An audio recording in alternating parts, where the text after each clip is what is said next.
I'm making some more bone broth on my wood fire today. Yeah, believe me, I think it's May 1st, or April 31st. Jeez, I should know by this time of the day.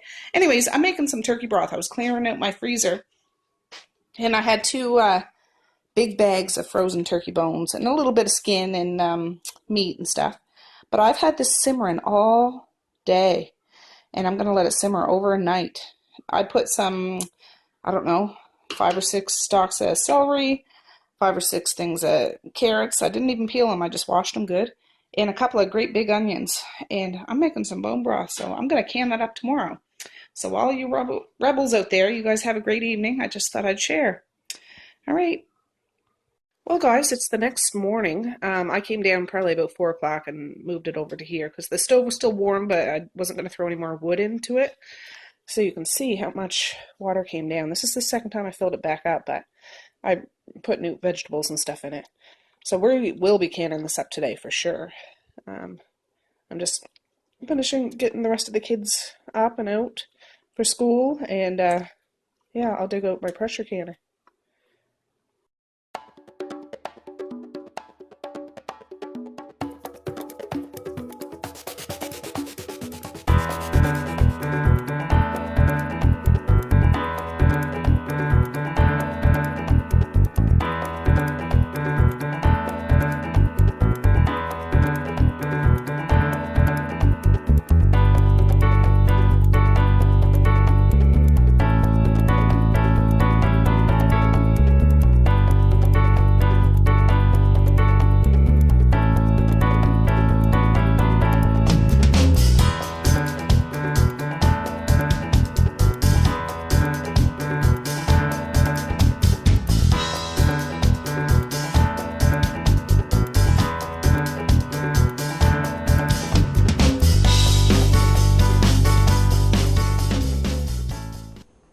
Okay, guys, you can see, yeah, I don't know, this camera. It's a good camera, but for some reason it's kind of foggy. At least it's showing that on the display. Hopefully it turns out a little clearer. Anyways, this is the stock. We're going to strain it again. And I don't have any cheesecloth, and you don't really have to strain it, but I'm just going to try to get some more of the little bits out. But if there's going to be some in the jar anyways. And there's the bones. Now, if and here in Nova Scotia, I'm just going to throw that out to the compost. And, you know, something might get into it, but that's okay. We always leave our lid open because there are animals that need to eat too. So I'm going to get stuff out to strain it again, and then we're going to let this cool. Oh, I didn't find cheesecloth, but I did find my nylon straining bag. You use this for jellies and things like that. So I'm going to stick this right on my pot because it has an elastic top. And yeah, we'll strain it. I might use this just to get some of the obvious things that are floating to the top of that. And again, if this ends up in your stock, it's not going to hurt you, but I just try to get it out. And the reason why we're going to let this cool a bit, I don't let it get super cold, but the fat kind of separates. I don't got a fat separator, but this way I can kind of skim it off myself. It's impossible to get all the fat, but get what you can. My first time canning turkey bone broth, I didn't know that, and I had a bunch of fat on the top, and the turkey broth was still good. I just scraped the fat off when I opened the jars. Just looked kind of funny, but it was still delicious. So, this is my water bath canner.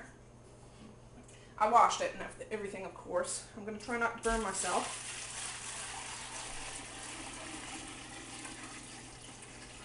Ooh, it's hot.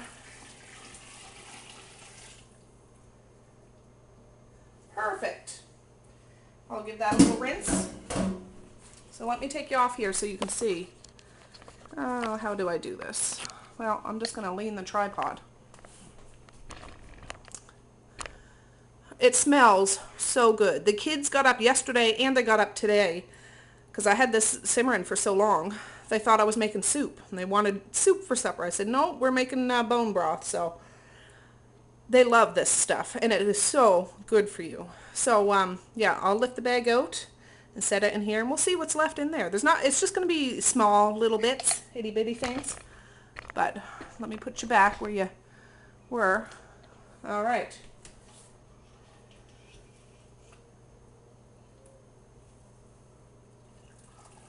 Now, if I had got out my hanger, I don't think it's big enough for this big pot. Got a hook from the ceiling, because I don't want to squeeze this bag. Yeah. I'll fast pace this, but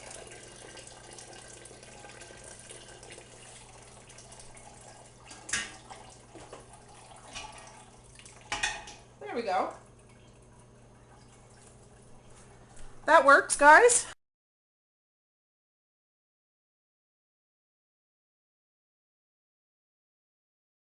I was about to make a trip out to the compost to dump this, but I just thought I'd show you. The difference between like turkey stock or bone broth. Bone broth you simmer for a lot longer. And you can put anything in it. I didn't have any bay leaves, so I would have threw a couple in there. I didn't put any salt or anything because I like to season up my own broth when I'm about to use it, like when I'm actually cooking. So this was just the onions and the carrots and the celery and the turkey and the little bit of meat and skin and stuff. But you wouldn't be able to do this with beef broth or beef bone broth. They're harder bones, but I know chicken bones aren't that hard to break anyways, but you'll just see this like falls apart. It's just comes right off the bone, like it crushes. That still has some marrow in it, but I just opened one. I don't think you guys will be able to see. No, you can't see, but most of the marrow is out. That one's has still some in it, but you can see breaks right apart. It's been simmering so long. They're soft for bones anyways. So anyways, just wanted to share that the difference, because if you were making a turkey soup with just the leftover bones and you just needed to simmer it for, you know, a few hours, then you'd eat it up. This 36 hours and it's going in my pantry. So yeah. Okay guys, since this is my first canning tutorial, I'm just going to show you my pressure canner. I just thought I'd do this because not everybody has pressure canned before. You might have water bath canned, or you might not have canned ever before.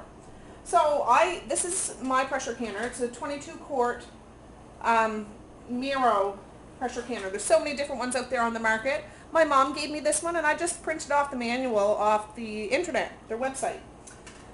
This is the gasket, and this is the lid. But I take the gasket out every time and give it a good rinse and wash. I don't ever leave this in the lid when I'm not using it, just because I don't. But it just goes in here. You got to make sure it all fits in that little lip. It's all fresh and clean. Here is the lid. When this comes up to pressure, there's a little, I don't know what you call it. I call it the red poker. People might laugh at that, but that's what I do. It pokes up and it'll say it's full of pressure, so you can't even open the lid or you're in for some major trouble. And then this is the little spot where you put your weight on.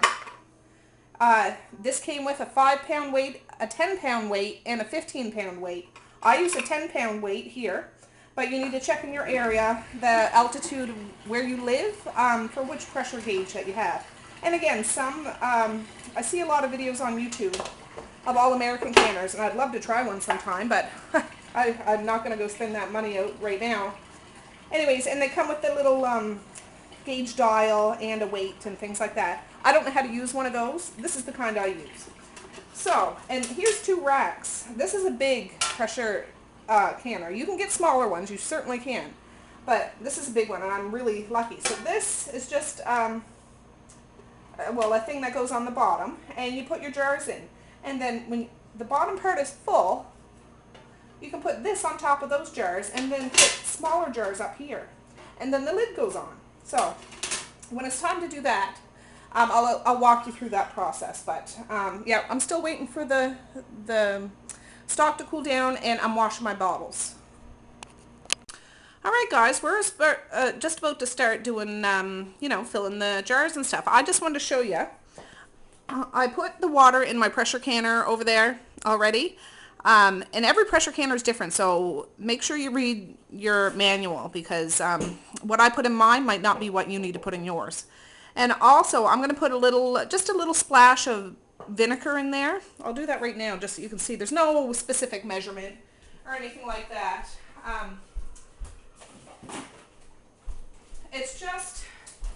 It's done, I'm just using white vinegar.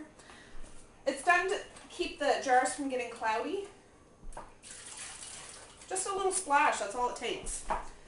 Anyways, I'm going to start ladling the broth, but as you can see, this is that Mr. Mays is over there on the table.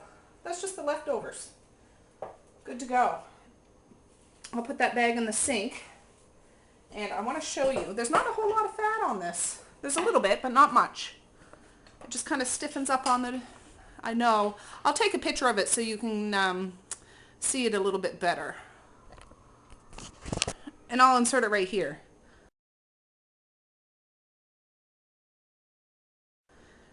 So now what I'm going to do, I'm just going to use this little strainer thing and just sweep in. And like I say, it's not much. And I'm not going to be a total stickler for any little bits that are there.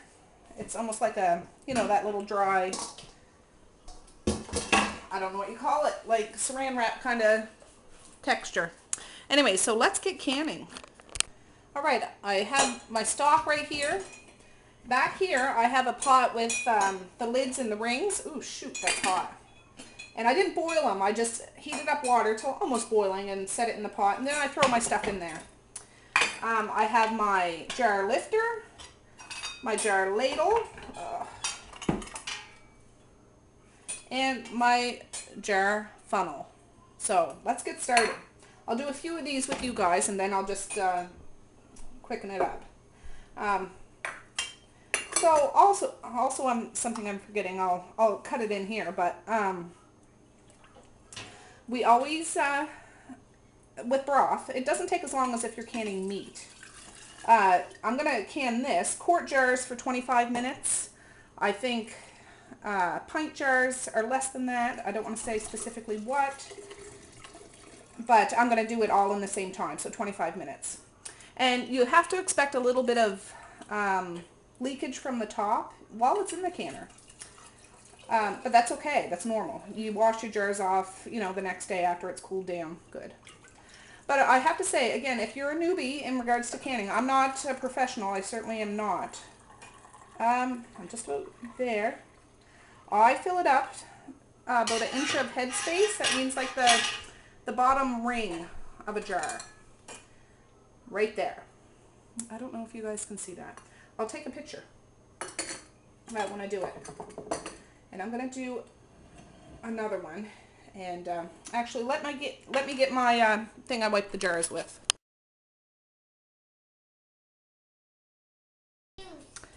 Okay, guys. All right, what I have here, you can just use hot water, but I use white vinegar. A lot of people use white vinegar, but it's perfectly okay to use water.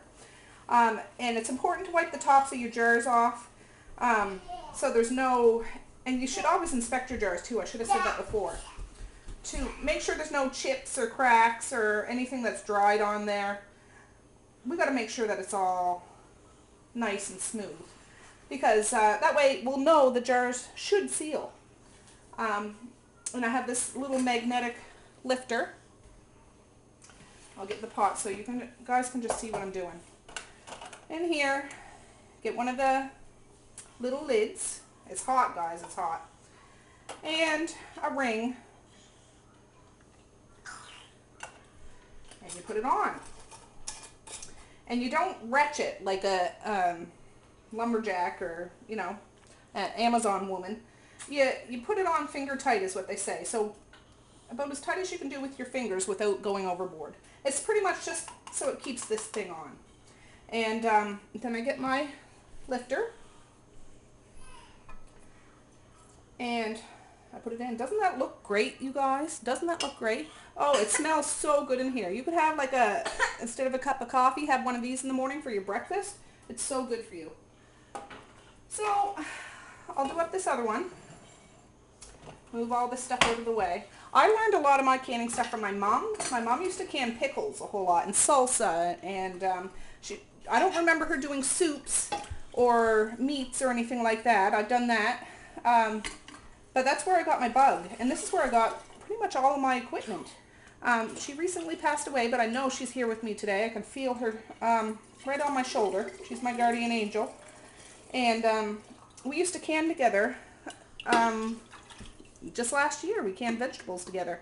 She had ALS, and she couldn't physically can, but she sure loved to be here when I was canning. And she would share stories of when she would can, and her grandmother used to can, and so yeah, I'm glad that's something that I learned from my mom. I think it's a really great skill to learn. I didn't learn it till just a couple of years ago myself. I used to see my mom can, but I never really took that much interest in it. But now I got the bug. All right, so let's wipe the lids off, or the rims off. Go on. Mr. Mays is right here beside me. I'm canning here with four of my children are here. My oldest, who's expecting my first grandbaby, and I'm so excited, and Miss Misha, who's 4, and Mr. Mays, who is 2, and another little one. Yeah, so Mr. Mays likes to be all up in my business, but that's kids. And you just need to be careful. With a pressure canner, I don't generally leave the kitchen. I might go out for a little bit, but it's a little, I'm not going to say it's dangerous because I don't want to scare people off. You just need to know what you're doing. And when I never had anybody show me, except for YouTube. That's why I got into YouTube. I appreciate YouTube, and I'm trying to expand myself. But my mom used to water bath can, and she did pressure can, but I never seen her pressure can. Anyways, so when I did it the first time, I did it through the guidance of YouTube. And disclaimer, guys, I don't want to say this is how you have to do it. I'm just going to say this is how I do it. Do your research. There's lots of great books out there, canning books, and they'll give you specific directions. I'm showing you how I do it and how many people do it. And oh my goodness, I know what's in this. I haven't added any salt or anything. It's straight up. It's not boiling hot, but you got to be careful with things. Anyways, yeah, this is going to be so good. I love knowing that this is on my shelf. Also, another thing I learned about pressure canning, you might hear about botulism. If you pressure can something, there's 100% guarantee that there's not going to be botulism because it gets so stinking hot in there. I think it's 240 degrees or something. Nothing can live through that. So, yeah, I still wash my jars, and I throw it through my dishwasher after, like on the highest heat setting. Even though they're clean, I want to make sure there's everything off of it. Now, if I was water bath canning, that's a different story. I sanitize them before I even start filling these. So I wouldn't say these are 100% sanitized. They're 100% clean, but the pressure can is going to do that for us. Anyways, I'll try to speed this up, and because I'm a jabberer, blabberer, whatever you want to call me, and I could talk to you all day long. But I think I might get more out of this than I thought. I do have stuff over there in the dishwasher still, some pint jars, because those will fit on the top rack of my pressure canner. Because if I'm running my pressure canner, I want to make sure it's full, 100% full. Anyways, I'll bring you back. All right, guys, the bottom rack is filled up. I'll insert a picture right here so you can see a little better. Now we're going to start working on the pint jars. So I'll do a couple with you. It's the same premise. It really is. I just thought I'd show you one. Yeah, bone broth can be used for soup. You can just drink it straight, just a little shot of that. It's so good for your actual bones. And like just for instance, if I wanted to make a turkey soup or a chicken soup or, you know, a poultry soup, I could open a couple of jars of this. I could open a couple jars of my home canned vegetables, throw it all in together. And with a little bit of, if I had canned chicken, throw it all together. Season it up how you like. And it's an instant meal. It's great for some reason, goodness forbid, that, you know, the power goes out for any length of time or anything like that. You can still have real food, guys. Don't get me wrong, I don't want to knock store-bought stuff too much because that has its place too. I know that. Oh, I just bumped the tripod. Yeah, that has its place too. But I like knowing that I have this and I know what it is. I know where my vegetables came from. I know where my turkey stock came from or bone broth came from. It's a good feeling. And my kids, I'm so lucky to have kids that like this kind of food. But some kids don't like this kind of food because they're not used to this kind of food. But okay, guys, I'm going to try to quickly get this lid on my pressure canner because my battery's almost dead. And here comes Mr. Mays, of course. So remember, I put the gasket in there, and this always takes me a couple of tries. Oh, it worked the first time. You're my lucky charm. So I put it in and I have to twist it and it locks here. So, and I put my heat up on high. All right, guys, my camera died again, but I didn't give it very much chance to charge in the first place. But hopefully you caught me putting this on. It's just, I'm doing this one-handed because my phone doesn't hook onto the tripod. I put it on and I have to lock it like you're turning a doorknob. Click, and it locks on both ends. So now I turn my heat up on high. And this will come up after a bit, but when a steady stream of steam comes out, and I'm talking a steady one, I'll show you what that looks like. Then we put the weight on, and we turn the heat down. Well, I won't jump too far ahead. We'll put the weight on when that steam comes up full blast. All right, guys, it's hard to tell, but the steam's coming out of this quite rapidly, and there is steam coming out of here, but it's excess moisture that was around the gasket. That'll stop. That will stop, and then the little red thing will poke up. So I'm going to put the timer for 10 minutes, and we got to let this vent like this for 10 minutes, and then we add the weight. All right, do you guys see how fast that steam's coming out? We still have about another 4 minutes left, but the steam that was around where the little red poker, it's already poked up. It's coming up to pressure. That steam stopped. It heats off the rest of that excess moisture. So yeah, it's coming full throttle, and yeah, when that buzzer goes off, then I'll show you the next step. All right, guys, the timer just went off, so let's put the weight on. And now that's super hot. I've done it. You should always use an oven mitt or something like that because I gotta walk around here. My camera's still charging, so I'm using my phone. Hopefully this will turn out okay. That steam is super duper hot. Actually, I'm going to get a glove because I haven't canned anything in over a month now, and when I'm on a roll, I'll start canning everything that's in sight. But I took a little break, so I'm just going to be extra cautious till I get into the swing of things again. So now, I don't turn the heat down yet. I wait till this starts spitting and sputtering. I'll show you what that looks like. And it scared the ever-living daylights out of me the first time I did this, because I didn't know what it's supposed to sound like. So I'm going to make sure I show you guys what it's like.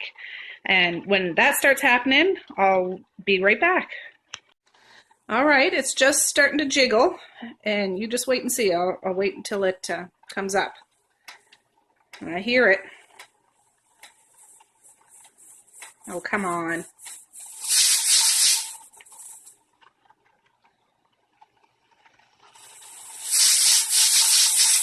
You see that little jiggle and the hiss? I don't know how much my phone's picking up.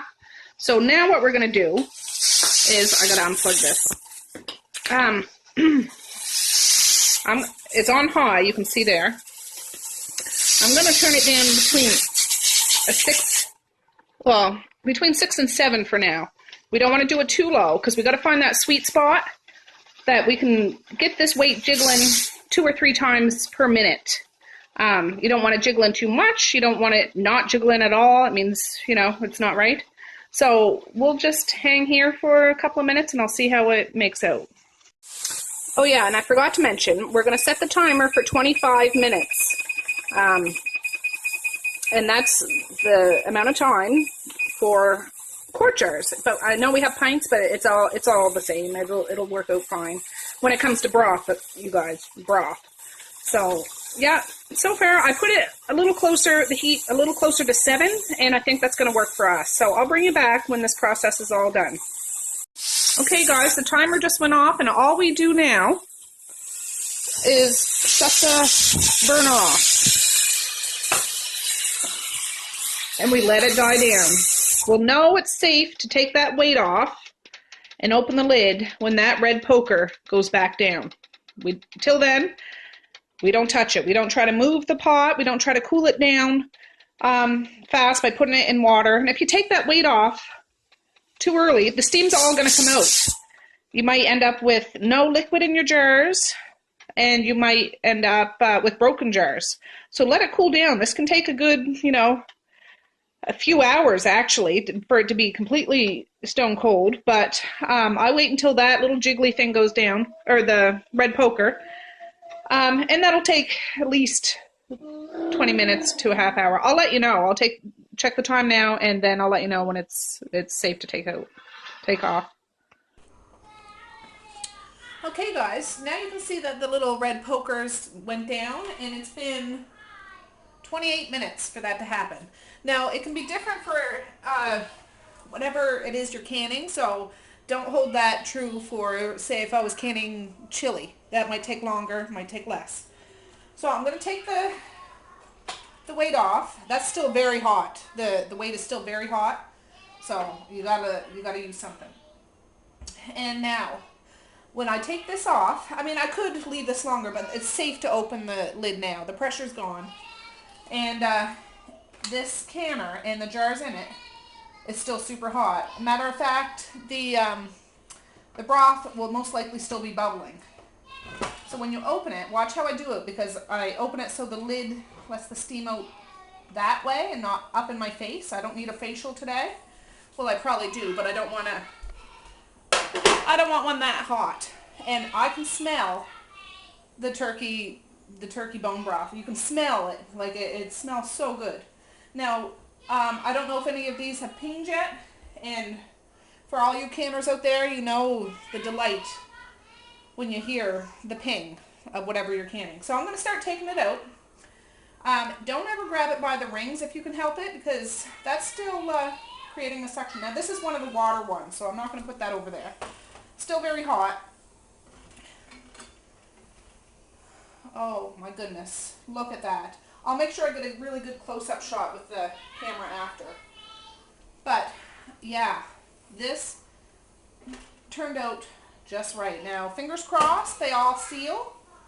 I don't see why they wouldn't, but you just never know.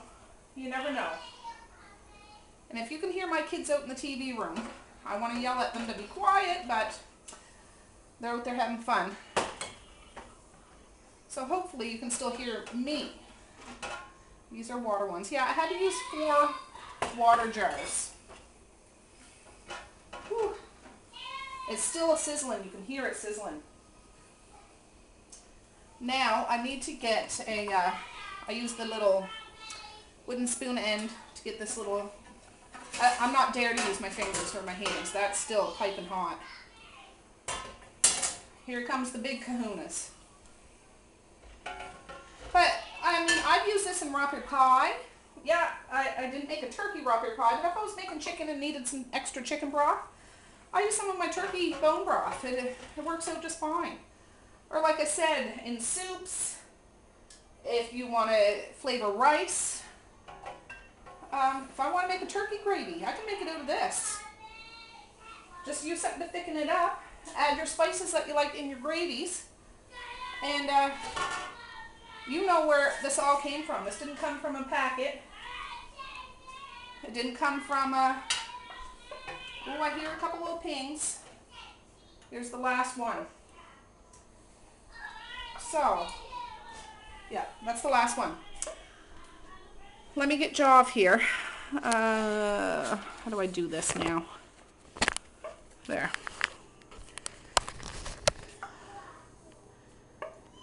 I don't know if you can hear that. I'll be sure to get a picture with my telephone. I find that takes good... Oh, hear that, guys? Now, can you see that that's still boiling in there? Yeah, I'm sorry. Yeah, I don't got the greatest lighting, guys, but that looks perfect. So I'm going to let this sit all day, probably all night too. And then what I do, I take the rings off. I wash them with just some hot water to make sure there's no greasiness, because some of the broth does come out of the jars in the pressure canner. So it could be a little greasy. And then it can sit for months and months and months and months and months and months and months, honestly. So, yeah.